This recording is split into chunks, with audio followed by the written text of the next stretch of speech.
Merci, Madame la Présidente. Non, c'est important parce que là, on passe des études à l'agence d'urbanisme sur l'évolution des écoquartiers, le projet Bastille, et nous sommes évidemment intéressés d'en connaître les résultats. Mais s'agissant des premiers, les écoquartiers, moi j'aimerais que ces études soient élargies à des évaluations concernant les habitants, concernant leur niveau de vie, concernant l'évolution de ce niveau de vie, l'évolution de la valeur des biens, l'évolution des niveaux de paupérisation, qu'on puisse avoir des résultats. On demande des études sur les écoquartiers. Qu'est-ce que c'est pour les habitants? Qu'est-ce que ça produit? Et c'est cela qu'on voudrait avoir comme résultat. Pour la Bastille, il n'y a toujours rien, si ce n'est le ripollinage de la peinture au rabot dans le cadre de la capitale verte, tandis que l'urbanisation du site se poursuit. Mais surtout, cette délibération se propose aussi de faire actualiser le recensement du patrimoine végétal et paysager de la ville.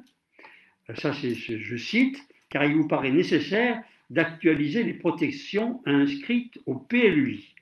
Donc, vous reconnaissez là en creux que nos alertes sur la bétonisation de la ville sont partagées par de nombreux Grenoblois et il faut à ce sujet rendre grâce à vos électeurs de Ville Verte qui ont été les seuls à vous faire bouger un peu, parce que partout ailleurs dans les quartiers populaires, vous n'avez pris aucune précaution avec les malheureux habitants et les bulldozers ont fait leur œuvre.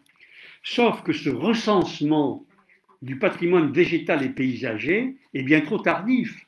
Partout, les espaces de respiration disparaissent et je crains que ce recensement pour protéger ne soit une fois de plus qu'une opération de communication qui vous permette d'appliquer le PLU aujourd'hui avec rigueur, étant entendu que vous allez répondre aux habitants que le recensement et son éventuelle modification arriveront plus tard et que donc vous ne pouvez rien faire aujourd'hui, mais que plus tard vous ferez mieux.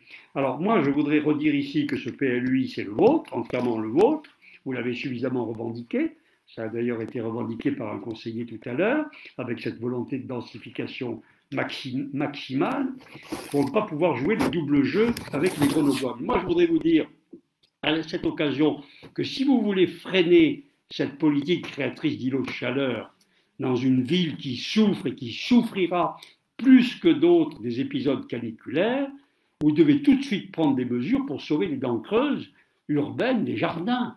Renoncer, par exemple, à urbaniser le dernier espace vert de Beauvert. Renoncer à urbaniser partiellement le parc Tars. Là, ça ne dépend pas du PLUI. Vous n'êtes pas obligé par le PLUI d'urbaniser partiellement le parc Tars. Vous êtes libre de ne pas le faire. Et vous ne le faites pas. Et préempter, par exemple, le deuxième bâtiment universitaire de la Bastille pour créer encore 1 ou 2 hectares d'espace vert supplémentaires, ou réduisez la densité de Flaubert ou de Bouchaillé-Vialet, où vous voulez mettre 18 000 m² de plus, ou à Beria, sauver le dernier espace qui reste dans le prolongement de l'îlot Raymond. Là, il y a rue Max Dormois, un grand îlot vide, sauvegardez-le. Je veux dire, vous avez la possibilité d'intervenir pour sauver des espaces de respiration. Et là, vous chargez l'agence d'urbanisme d'actualiser le recensement. Alors que vous les connaissez vous-même, vous n'avez pas besoin d'agence d'urbanisme. Moi, vous voyez, je vous en décris quelques-uns, je n'ai pas d'agence d'urbanisme à ma disposition. Je vous les décris, les espaces. Donc, ce qui m'intéresse dans cette délibération, c'est qu'elle montre que vous êtes contraint de faire semblant de tenir compte du ras-le-bol des habitants devant cette urbanisation, mais vous n'allez rien faire parce que vous auriez les moyens de le faire. Les espaces sont connus, ils sont devant nous, et vous allez les urbaniser pendant que l'agence d'urbanisme va étudier les espaces à protéger. C'est quand même vraiment du, je sais pas, l'enfumage, on ne peut pas dire autrement, pour les Grenoblois.